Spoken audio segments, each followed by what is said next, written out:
ಅಂಕೋಲಾದ bus ನಿಲ್ದಾಣದ ಎದುರಿನ tempo ಸ್ಟ್ಯಾಂಡಿನ ಮಧ್ಯದಲ್ಲಿರುವ ಗಣೇಶೋತ್ಸವ ಪೀಠದ ಪಕ್ಕದಲ್ಲೇ ಪುರಸಭೆಯವರು ಸಾರ್ವಜನಿಕ ಶೌಚಾಲಯ ನಿರ್ಮಾಣಕ್ಕೆ ಮುಂದಾಗಿರುವುದು ತೀವ್ರ ಆಕ್ರೋಶಕ್ಕೆ ಕಾರಣವಾಗಿದೆ. ಆಟೋ ರಿಕ್ಷಾ ಚಾಲಕರ ಹಾಗೂ ಮಾಲಕರ ಸಾರ್ವಜನಿಕ ಗಣೇಶೋತ್ಸವ ನಡೆಯುವುದು ಇದೇ ಸ್ಥಳದಲ್ಲಿ. ಸಾರ್ವಜನಿಕ ಗಣೇಶೋತ್ಸವದ ಪೀಠದ ಎದುರಿನಲ್ಲೇ ಅರಳಿ ಕಟ್ಟೆ ಇದೆ. ಕಾರ್ತಿಕೋತ್ಸವದ ಸಮಯದಲ್ಲಿ ಶ್ರೀ ಮಹಾಮಾಯ ಕುಂಡೋದರಿ ಹಾಗೂ ಆರ್ಯದುರ್ಗಾ ದೇವರ ರಥೋತ್ಸವ ಪೂಜೆಯು ಇದೇ ಕಟ್ಟೆಯ ಮೇಲೆಯೇ ನಡೆಯುತ್ತದೆ. ಅಲ್ಲದೆ ಈಗ ಶೌಚಾಲಯ ಗುಂಡಿ ತೋಡಿದ ಸ್ಥಳದಲ್ಲಿ ಹೋಳಿ ಹಬ್ಬದಂದು ಕಾಮದಹನ ಮಾಡಲಾಗುತ್ತದೆ.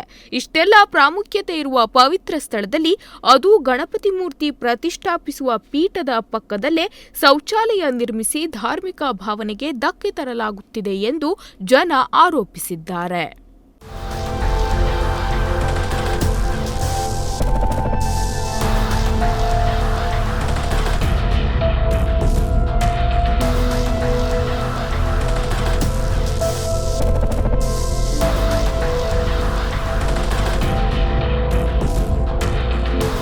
ಈ ಸ್ಥಳದಲ್ಲಿ ಯಾವುದೇ ಕಾರಣಕ್ಕೂ ಶೌಚಾಲಯ ನಿರ್ಮಿಸಬಾರದು ಎಂದು ಶ್ರೀ ಮಹಾಗಣಪತಿ ಆಟೋ ರಿಕ್ಷಾ ಚಾಲಕ ಮಾಲಕ ಸಂಘದವರು ಪುರಸಭೆಯ ಮುಖ್ಯಾಧಿಕಾರಿಗಳಿಗೆ ಮನವಿ ಸಲ್ಲಿಸಿದ್ದಾರೆ. 36 ವರ್ಷಗಳಿಂದ ಶ್ರದ್ಧೆಯಿಂದ ಗಣೇಶೋತ್ಸವ ಆಚರಿಸುತ್ತಾ ಬಂದಿರುವ ಸ್ಥಳದಲ್ಲಿ ಶೌಚಾಲಯ ನಿರ್ಮಿಸಬಾರದು ಎಂದು ಸಂಘದ ಅಧ್ಯಕ್ಷ ಹಾಗೂ ನ್ಯಾಯವಾದಿ ಭೈರವ್ ಡಿ ನಾಯ್ಕ್ ಆಗ್ರಹಿಸಿದ್ದಾರೆ.